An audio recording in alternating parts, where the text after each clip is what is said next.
are Locked On Seahawks, your daily Seattle Seahawks podcast.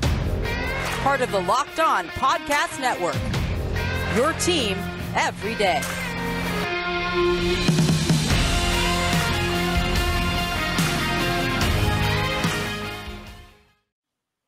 Greetings, 12s. This is Corbin Smith, your host for Locked On Seahawks. Joining me as always, my co-host in crime, Rob Rang. Glad to have you listening in for our Wednesday episode, a more traditional week since we don't have to worry about that Thursday night game this time around. So it's Matchup Wednesday. Rob and I are going to be breaking down all the key matchups to watch when the Seahawks are on offense and on defense when they host or when they play the Steelers on the road on Sunday. Thanks for making Locked On Seahawks your first listen every day. We are free and available on all platforms. Now for your lead story here on Locked On Seahawks. It feels like this has been a discussion on a daily basis, but the Seahawks defense is not very good. 450 plus yards allowed in 4 consecutive games. They became just the 4th team since the NFL-AFL merger to accomplish this feat. And again, that is not a record that you want to have your team tied to. And one of the big reasons the Seahawks defense has struggled so much, in my opinion, the most troubling position group on a very troubling defense has been the cornerback spot. They've already been playing some musical chairs there. We saw Trey Flowers get demoted a few weeks ago in favor of Sidney Jones. They moved DJ Reed back to the right side. That has not necessarily yielded the results so far the Seahawks were hoping for, at least from the Jones standpoint. I think DJ Reed has played better in his more comfortable position on the right side the last 2 games, but they're still trying to address that position, one that you and I would agree they didn't necessarily handle correctly in the offseason. Now they are paying for it, but they are going to get an intriguing reinforcement option back this week. Tre Brown, their 4th-round pick out of Oklahoma. He's been out since the 2nd preseason game with a knee strain. They're going to finally get him back on the practice field this week. He was activated to practice last week, but they didn't really have a normal practice, just did walkthroughs with the short work week. But they are going to get Tre Brown back on the field this week, and he's going to have an opportunity now to start competing again for playing time right away. With the way that the Seahawks have played at cornerback, I don't know how long of a leash Sidney Jones has moving forward, especially if Tre Brown can do what he did in training camp when he played at a really high level and was moving rapidly up the depth chart. Yeah, he was moving rapidly up the depth chart, Corbin. You're absolutely right about that. And it's easy to understand why he was, considering the fact that, as you just talked about, Seattle's cornerbacks have struggled. But, you watch Tre Brown back at Oklahoma. This was a highly productive football player over 4 seasons in Norman. And that's, of course, with the Oklahoma Sooners in the Big 12 Conference, where they throw the football around the yard as much as anybody. One of the knocks on Trey Flowers is that after making that transition from safety to cornerback, he really struggled with locating the football and creating big play opportunities for himself as far as being an interceptor. That is one of the things that Tre Brown really stood out with the Oklahoma Sooners. 31 career pass breakups, is an absolutely fantastic number. And we were able to see that with our own eyes in the NFL in the training camp practices that Tre Brown had. He was often matched up against D. Eskridge, obviously Seattle's top draft pick. And Tre Brown was one of the few guys who demonstrated that he had the straight line speed to be able to run with D. Eskridge. And that's saying something. So I do think that this is an interesting game where Seattle might be able to get Tre Brown onto the field. I also think this might be an opportunity to see a little bit of a comeback of sorts from Sidney Jones, perhaps even from a Bless Austin or John Reed. As you mentioned, it has been kind of musical chairs at the cornerback position. We talked about this earlier. I really thought this is going to be a year where it might be cornerback by committee for the Seahawks. And while I didn't necessarily think that Trey Flowers would be on a committee that is no longer in Seattle, I did think that this might be a season where Seattle would be rotating their players to try and mix and match. Considering some of the injuries that Pittsburgh has had at the wide receiver position, this might be the game that the rookie, Tre Brown, makes his NFL debut. Yeah, I think there's a really good chance that he is going to play some snaps in this upcoming game, even though he's only going to have one full week of practice going into it. It's not like he can be any worse than what the Seahawks have had out there. I mean, Trey Flowers had a quarterback rating against him of almost 140 in the first 3 games. That's the big reason why he was demoted. And again, not being able to get his hands on the football. He hasn't had an interception since 2019, and he rarely has been able to get his hands on the football for pass breakups. And so Pete Carroll hinted at today, the inability to finish plays and get his hands on the football. That was really the biggest shortcoming that ultimately led to both sides deciding, you know what, it's time for a change. It's time to cut Trey Flowers. And you look at Tre Brown, you mentioned the 31 pass breakups, 4 interceptions at Oklahoma. Never had a game in Big 12 play where he gave up more than 70 receiving yards in coverage. That's a pretty remarkable stat by itself. So this is a player that, even though he doesn't fit the size spectrum that Seattle's normally looked for at 5'10", 186 pounds, soaking wet, he plays far bigger than that. Sometimes he plays too physically, and that's why he had some penalty issues in college. But the Seahawks will take some of that in the field right now because they need a player that's going to be aggressive at that position that also can get his hands on the football. He had a couple nice pass breakups against DK Metcalf during training camp. And you want to talk about a major size discrepancy there.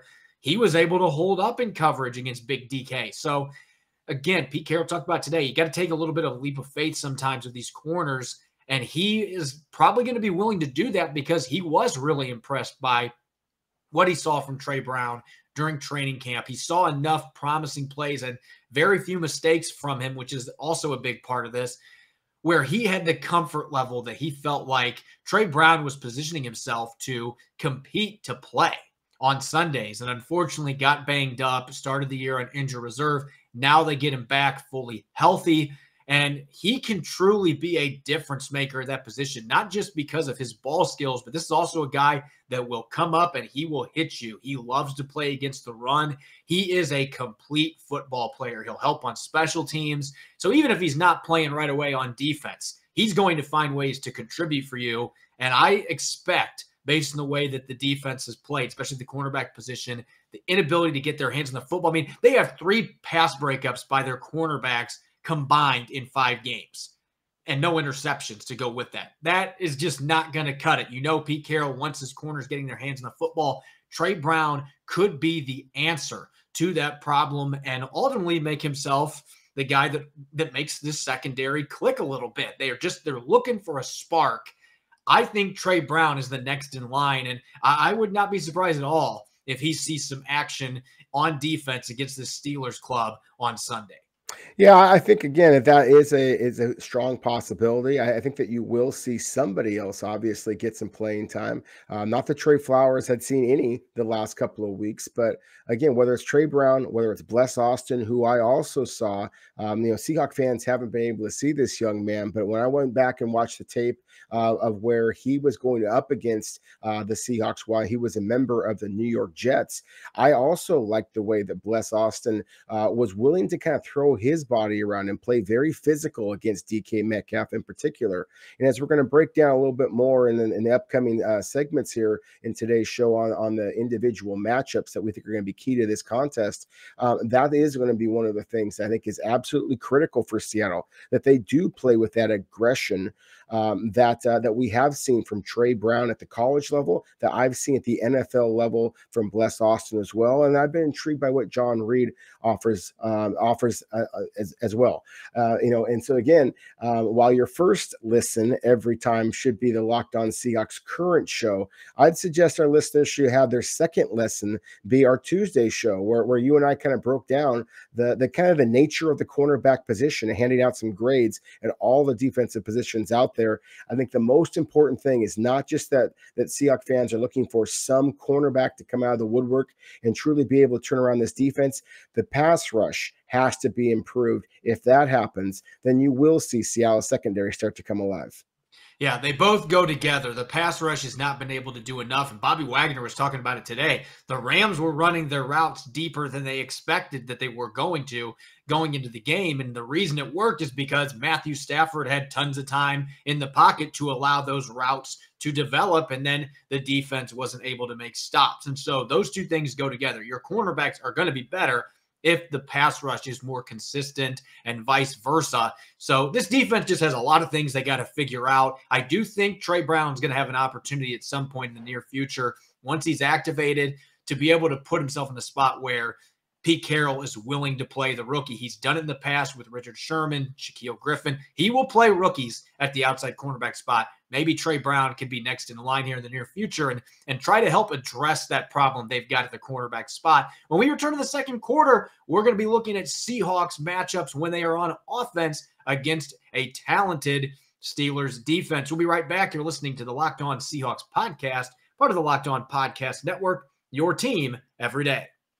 Hey, Seahawk fans, if you do a lot of driving like I do, then you need to know about a fantastic new app called Get Upside. When you open an account on Get Upside, you can get 25 cents per gallon back every time you fill up at the pump. Over time, that kind of savings starts to really add up. Some people are making as much as $200 to $300 per month in cash back with Get Upside, which not only makes it easy to save, but also gives the option of multiple cash out options with direct payment to your bank account, PayPal, Amazon gift cards, and more available at any time. And now when you open an account and use our special promo code TOUCHDOWN, you can get a bonus 25 cents back per gallon on your first fill up. That's up to 50 cents back per gallon. So don't pay full price at the pump anymore. Download the free Get Upside app, use our special promo code TOUCHDOWN when you sign up for your account, and start saving every time your car or truck needs a fill up. That's Get Upside, available in the iTunes App Store and on Google Play. Use the promo code TOUCHDOWN.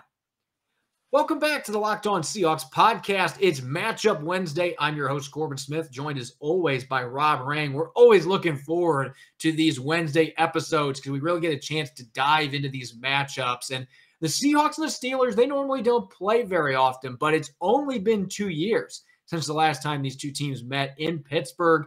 Quite a bit of changes on both rosters, as you would expect in a 2-year span, but still, there's some carryover from that game. Let's look at the Seahawks on offense, going up against the Steelers defense that right now ranks 10th in the NFL in scoring defense. They've been solid, maybe not the elite defense that some thought they were going to be, but still plenty of talent at all three levels. Rob, I think we have to start our first matchup here with obviously what's going on under center for the Seahawks. We will not see Russell Wilson out there on Sunday. I had a few fans messaging me about this today. They're like, he practiced today. No, he didn't. He was in warm-up lines, and he had his right hand tucked into a pouch under his jersey. He is not going to play on Sunday. I 110% promise you that it is going to be Geno Smith. But you and I were talking about it before the show. The Steelers have one of those really dynamic safeties / corners. Really, he plays all over the place, and that's Minkah Fitzpatrick. He is the type of playmaker that really can cause an offensive coordinator headaches when they have their starting quarterback, let alone a backup like Geno Smith. To me, Smith versus Fitzpatrick might be the most compelling matchup going into this game because he can be a game wrecker in Pittsburgh's secondary. He certainly can. I think that's one of the fun things about this particular matchup, Corbin, is you were talking about two of the best free safeties in all of the NFL, in my opinion. And of course, Quandre Diggs for the Seahawks and Minkah Fitzpatrick for the Pittsburgh Steelers. And he was a high first-round draft pick out of Alabama a few years back by the Miami Dolphins. Some thought that he was a bit of a disappointment there. He gets traded to Pittsburgh, and suddenly he becomes the Pro Bowler that many of us anticipated that he would be, because Pittsburgh allowed Minkah Fitzpatrick to be the instinctive ball hawk that he is. Now, one of the things that is, I think, has to be very concerning for the Seahawks is the fact that Minkah Fitzpatrick does not yet have an interception on this season. He had 4 a year ago, 5 the previous season in Pittsburgh, had touchdowns returned off of interceptions each of those seasons. So yeah, I think that's critical. I mean, because as you said, even if you have your starting quarterback in Minkah Fitzpatrick can absolutely be a game wrecker, and you have a quarterback in Geno Smith who hasn't started game for several years now, then that would seem to be a matchup that is pretty concerning from a Seattle perspective. I have a little bit more faith, it seems, in Geno Smith than some others out there. I do think that this is the type of environment in which he could really surprise some people. And I do think, as we talked about before, that this would be a matchup, because Pittsburgh is as aggressive as they are with their safeties, with their outside linebackers especially, then rather than focus too much on the wide receiver matchups and against Pittsburgh's corners, I wouldn't be surprised at all to see Seattle and Geno Smith look to their tight ends a little bit more. And so actually throwing the ball a little bit closer to Minkah Fitzpatrick and see if you can use his over aggression against him. Maybe you can get some double moves working as well. Because like you said, this is a guy that is going to jump routes. I don't know how much the Seahawks are going to be mixing stuff like that in, but I am telling you, though, and Geno Smith, I'm sure, knows this, you have to know where Minkah Fitzpatrick is every single play when you get the snap. Because if you don't, he is going to burn you. And like you said, he doesn't have a pick yet this year. You're really hoping that streak can last one more game, but that is going to be a really tough matchup for Geno Smith just because this is a guy that can be a quarterback's worst nightmare in the secondary with the way that he can jump routes and intercept footballs. Now, the second matchup that I think is really key for the Seahawks on offense, we're going to go back to the trenches. Dwayne Brown, Brandon Shell, mainly this is going to be Dwayne Brown, but TJ Watt is another player on the Steelers defense. He just got a huge payday for a reason. One of the best sack artists in the NFL, one of the best at turning up the heat on quarterbacks in general. He has given the Seahawks problems when they have played in previous years. I just have a feeling that the way that Dwayne Brown has played the past couple of games, if he plays like he has the past 2 or 3 weeks, TJ Watt is going to have a field day. We just have not seen the usual Dwayne Brown out there. He's gotten exposed at times in pass protection. They need him to bring his A game because the last thing you want to have happen is on the road with your backup quarterback in the lineup. No Russell Wilson. You do not want Pittsburgh's top pass rusher to totally dictate how the offense does things. And that is what TJ Watt is capable of doing. Again, another player that is a game wrecker that can totally disrupt what you are trying to do on offense. You don't want him to consistently be in the backfield going after Geno Smith, or it is going to be a very long afternoon for this offense. You've got to find a way to neutralize him. He's going to win some battles, but you got to keep him away from Geno Smith as much as possible to give your passing game a chance to be able to do something in a tough road environment. Yeah, as you described Minkah Fitzpatrick a moment ago as the quarterback's worst nightmare, I thought, well, TJ Watt might be holding his hand up as if, hey, he's the quarterback's worst nightmare as well. I agree with you. I think that this matchup is absolutely critical, perhaps even more critical than the initial matchup that we talked about, because TJ Watt can absolutely take over this game. And obviously the drop off from Russell Wilson to Geno Smith is significant. But the drop off from Geno Smith, to whoever is likely to be Seattle's backup quarterback in this case, whether it be Danny Etling or whether it be Jake Luton, expected to be Etling, that would be obviously a big time drop off there as well. I do think that Dwayne Brown is physically capable of handling TJ Watt, but Watt has an unbelievable combination of initial quickness, of power, and of technique. He really is a technically sound football player who very much is going to be able to take advantage of that Heinz Field kind of crowd. Melvin Ingram, the veteran on the other side, also can be a pretty fearsome edge rusher as well. I was intrigued by what Seattle got from Brandon Shell that week ago coming off of that injury. But again, this is going to be a critical matchup for the Seahawks. And last week, they had the benefit of playing, at Lumen Field. And obviously, Heinz Field is going to be a lot louder than it was for Seattle a week ago. Yeah, that's going to be another key here. How is the offensive line impacted by playing in an environment where the crowd is going to be hooting and hollering when they are on offense? That hostile road environment. Going to be a difficult situation for Geno Smith making his first start since 2017. He needs his line to protect him, particularly those tackles against TJ Watt and Melvin Ingram. But I think we also have to look at the interior offensive line. And clearly pass protection is going to be part of this. But when you have a backup quarterback like Geno Smith playing, and this is without knowing whether Chris Carson is going to be available this weekend or not, regardless, the Seahawks have got to be able to get something going on the ground in this game. And that's going to be difficult because Pittsburgh's got two players that make it difficult to run the football up front. They've got Cameron Hayward, who I think is still somehow a very underrated player in the middle. And I think he gets overshadowed by players like Minkah Fitzpatrick and TJ Watt, but he has been one of the best interior defensive linemen for a decade. And year in, year out, he's just an absolute load to block.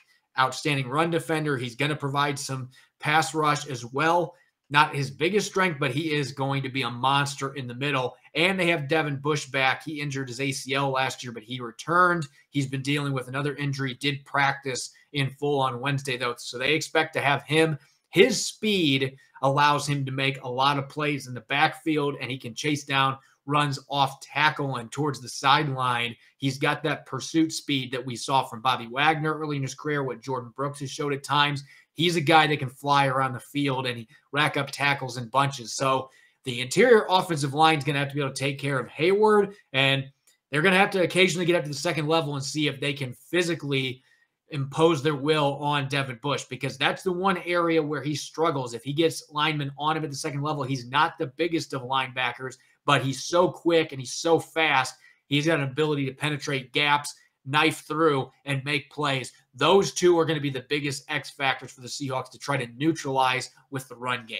Yeah, I'm happy that you mentioned Cam Hayward. I mean, because I 100% agree with you that he is still criminally underrated. Big, powerful man who kind of plays up and down the line of scrimmage for the Steelers. They also have another former player from Alabama, Isaiah Buggs, who has developed into a pretty solid nose guard for the squad.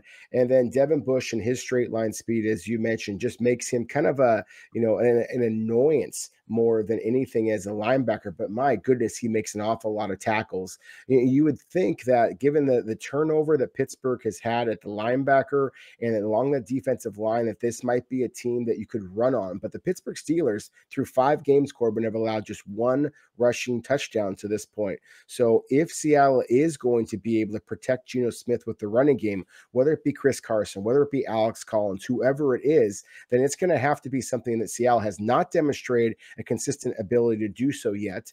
Obviously, it's also going to be on the road. And again, it's going to be going up against a formidable Pittsburgh front. So it's going to be quite the heavy task for the Seahawks to be able to pull off that type of success in the running game against Pittsburgh. We'll dive more into this on our Friday episode when Nick Lee and I are looking at keys to victory. But certainly there are a lot of big question marks for this offense, not just having Russell Wilson out, but this is a Steelers defense that, again, not elite maybe, but they're 10th in the NFL in scoring defense, and they've got a lot of star power at all 3 levels. So Shane Waldron's going to have to really dial up a strong game plan, and Geno Smith's going to have to execute. The run game's going to have to be good. When we return to the third quarter, we're going to switch gears. When the Seahawks are on defense, they have not been able to stop anyone as of late. The Steelers, up until last week, haven't been able to score many points either. They did have a solid game in a win over the Broncos. Ben Roethlisberger turned back the clock a little bit, played a little younger last weekend. Can he do it 2 weekends in a row? We're going to be looking at 3 matchups to watch when the Seahawks are on defense against the Steelers. You won't want to miss it. You're listening to the Locked On Seahawks podcast, part of the Locked On Podcast Network, your team every day. Do you know that Built Bar has 9 delicious flavors? When you talk to a Built Bar fan like myself, we're definitely passionate about our favorites. If you don't know the Built Bar flavors, well, you're missing out. There's something for everyone, whether it's raspberry, mint brownie, my personal favorite, peanut butter brownie, salted caramel. There's truly a flavor for everyone to enjoy. If you haven't tried all the flavors, you can get a mixed box where you'll get 2 of each of the 9 flavors. And not only are Built Bar flavors the best tasting on the market, but they're also healthy too. 17 grams of protein, only 130 calories, just 4 grams of sugar, and 4 grams of net carbs. Go to BuiltBar.com and use the promo code LOCK15, and you'll get 15% off your first order. Use promo code LOCK15 for 15% off at BuiltBar.com.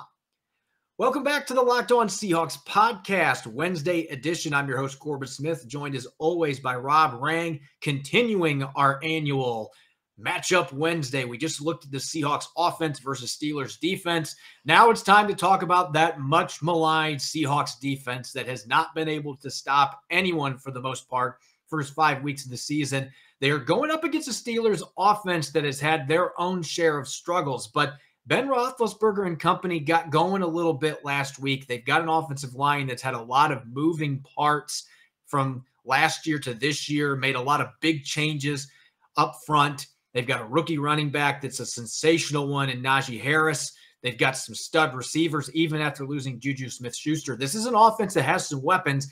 They just haven't been able to put it together up until last week. So that might be a little worrisome for the Seahawks defense, that it looks like Pittsburgh might be starting to figure things out with Ben Roethlisberger and company. Let's talk matchups here, Rob. First one that I think is a big key for the Seahawks going into this game. I mentioned Najee Harris coming out of Alabama. Sensational runner that can bowl through people. He can run around you. Dynamic talent. And last week had his first game with 100-plus rushing yards and a win over the Broncos. And by the way, the Broncos have a pretty darn good defense. Yeah. So that was a nice little breakout party for him. You got to believe slowing down Najee Harris, especially with how inconsistent the passing game has been for the Steelers up to this point, slowing him down has got to be priority number one. And a lot of that's going to fall on the play of the linebackers, Bobby Wagner and Jordan Brooks, who didn't have a great game against the Rams last week. Both of them need to elevate their play, or Najee Harris could go off for another 120 plus. If that happens, the Seahawks are going to have a very hard time winning this game. Yeah, no question about it. I mean, if Najee Harris runs for that amount of yards, then yeah, I think that this is a loss for the Seahawks. I think that Seattle has to make Ben Roethlisberger beat them. Harris has been every bit the runner and receiver. He's the Pittsburgh's leading receiver so far this season. So he's been every bit the true dual threat all around player that you would expect out of a running back drafted in the first round. And so again, I think it's absolutely critical that Seattle be able to slow up Pittsburgh's offense, especially the running game. But I do think that there is some reason for optimism here, Corbin. I do believe that it's easy for players to kind of fall into the trap of saying, okay, Russell Wilson will save us at the end of the day. And obviously that is not going to happen this week or any week coming up here soon with him being injured.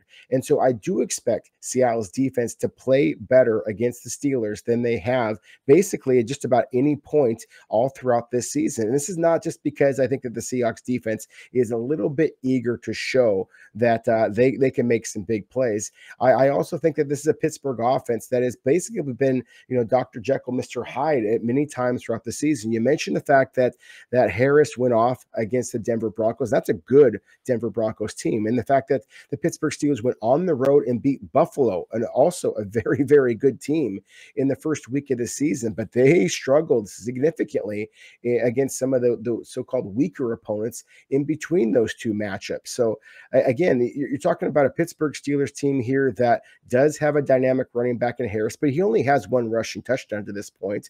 Ben Roethlisberger has a total of 6 passing touchdowns in the first 5 games for the Steelers. It's not exactly that Pittsburgh's offense has been dynamic. It's just obviously at the end of the game, can Seattle score more points than Pittsburgh? But I think that it's critical here to highlight again Harris versus Wagner and versus Brooks, especially in coverage. I think if it's just running the ball up the middle or running off tackle, the way that Harris is very adept at doing so, then Seattle is going to struggle in that way. My biggest concern from a Seahawks defensive perspective is, can you slow down Harris as a receiver? We know all too well how much Seattle has struggled defending backs as receivers so far this season. Well, that's been an issue throughout the Carroll era. They've had a lot of trouble stopping running backs and receivers, and tight ends haven't been quite as big of an issue, but we know historically that those have been 2 positions the Seahawks have had their share of troubles with defending in the passing game. Speaking of the passing game, we have to mention the Seahawks corners. I feel like this is inevitable every single week. And again, you mentioned it. Ben Roethlisberger has only thrown 6 touchdown passes in the first 5 games. It's not like he's been lighting it up. There were people in Pittsburgh before last week that were calling for Dwayne Haskins to get some opportunities because they were getting tired of an aging Ben Roethlisberger struggling out there. We know he has very little mobility at this point, but last week he turned the clock back a little bit. And even without Juju Smith-Schuster, who's done for the season after shoulder surgery, they've still got Chase Claypool, who's a dynamic playmaker, second-year player out of Notre Dame. They have Deontay Johnson, who has the ability to occasionally take the top off a defense, can create after the catch. And they also have James Washington, who kind of fell out of favor with their other receivers that they have, but now they're going to be looking for him to make some big contributions again. And this is a guy that was a very productive player at the college level at Oklahoma State. So they have plenty of receiving talent at Ben Roethlisberger's disposal if he has time to throw and he's able to unload the football and be accurate. He's had some issues with that throughout the season, but all three of those players are guys that can, after the catch, do a lot of damage. So it's going to be on DJ Reed and Sidney Jones and Marquise Blair. This is a team that gets a lot of action out of the slot in their passing game. Those guys are all going to have to play sound coverage, and when their opponents do catch the football, you better get them to the ground and limit the yak, because if they have trouble with that, that is really where the Steelers have gotten their offense going, not just the run game, but also creating after the catch. That's been big for them in recent weeks. It has been big, and the loss of Juju Smith-Schuster is a significant one. I mean, he's kind of been Roethlisberger's security blanket. He is just so tough. He actually he's not quite as fast as Deebo Samuel, but he plays that same type of physicality. And so the loss of him it is big for their offense.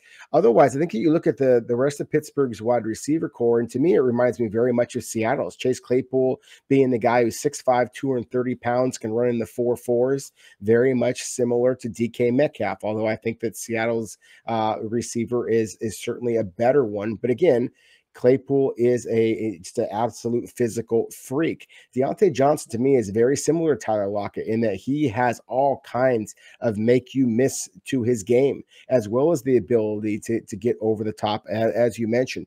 James Washington is kind of that guy who's a little bit in between the two of them in terms of just his size at 6 foot, 210 pounds, but I love the body control. His ability to go up high point passes, twirl in the air, and make some pretty spectacular catches actually reminds me a little bit of a former Seahawk Jermaine Kearse in his ability to make the kind of the spectacular catch at times and then sometimes let one slip through his hands. It's one of the reasons why that he has been in the doghouse, so to speak, of his play caller Matt Canada at times. But again, I think that this is an interesting matchup from Seattle's perspective defensively, because with the loss of Trey Flowers or the release of Trey Flowers, I guess I should say, Seattle no longer has a big physical corner. And you say what you will about Trey Flowers' inability to locate the football. He was a reliable tackler after the catch. And so the fact that you just mentioned that YAC, obviously yards after the catch acronym, I think that is significant in this play or in this game. Seattle is going to have to be able to rack up the tackles once these receivers catch the football,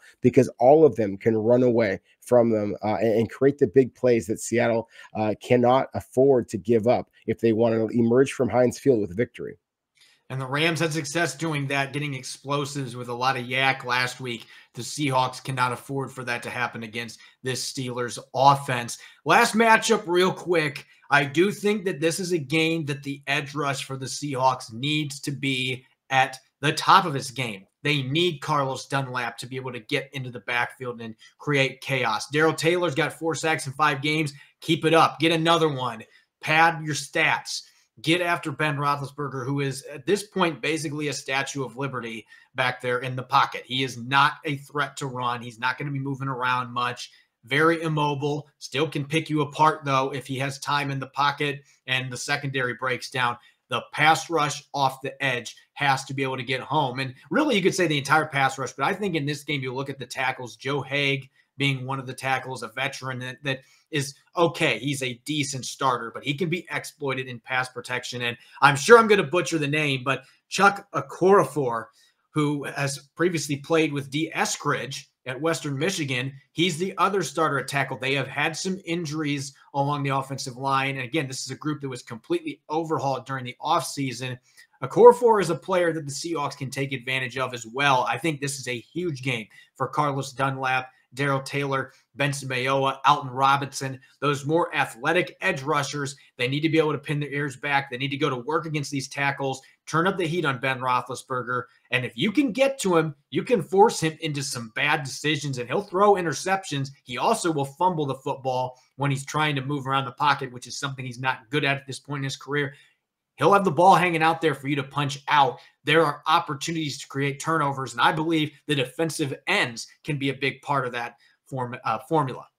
I do as well. I think that, Ben Roethlisberger, as you said, kind of the Statue of Liberty, just try and tackle the Statue of Liberty. I mean, it's not going down too easy, and neither does Ben Roethlisberger. I mean, there's a reason why his nickname is Big Ben, and it's not just because of the big arm. It's just because of his size. I mean, he's 6'5", 250 pounds, supposedly lost a whole bunch of weight in the offseason, but he still carries it very well if he is, in fact, under 250 pounds. I mean, he's bigger than some of the pass rushers that Seattle is likely to send after him. So there's just so many times on tape, not just against the Seahawks, but against all the other opponents out there, that he's been able to shrug off would-be tacklers and still be able to complete passes. So I think that it's critical in this game that Seattle get pressure in his face, because you're right, he will throw the ball into coverage. He does carry the ball loosely at times, can create some immediate turnover opportunities for a defense that is starving for turnovers at this point.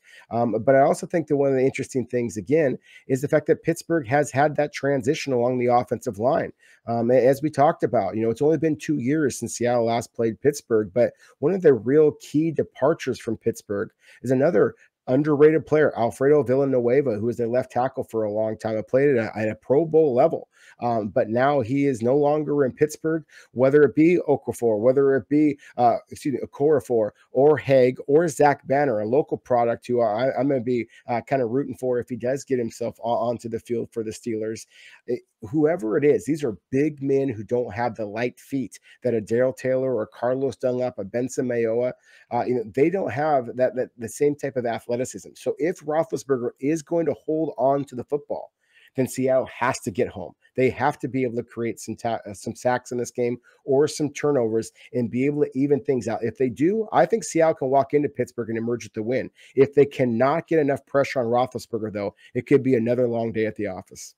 Yeah, I really think that this game boils down to, can you get pressure on Ben Roethlisberger? If you can do that, then even this maligned secondary, I think that they can do a good enough job on the Steelers receivers to put themselves in position to make plays in the football. But it all boils down, can you get a rush on Ben Roethlisberger, particularly off the edge against two tackles that I think are vulnerable? If they can take advantage of it, they got a good chance to win this game. And I'm sure we'll talk about that more as we get towards our Thursday and Friday episodes here on Locked On Seahawks. Thanks for making Locked On Seahawks your first listen every day. Now make your second listen the Peacock and Williamson NFL Show. Brian Peacock and former NFL scout Matt Williamson give you the expert NFL analysis in less than 30 minutes. It's free and available on all platforms. You can follow me on Twitter at Corbin Smith NFL. You can follow Rob at Rob Rang. Make sure to check out Locked On Seahawks on Apple Podcasts, Google Podcasts, Spotify, and the all-new Odyssey app. That's AUDACY.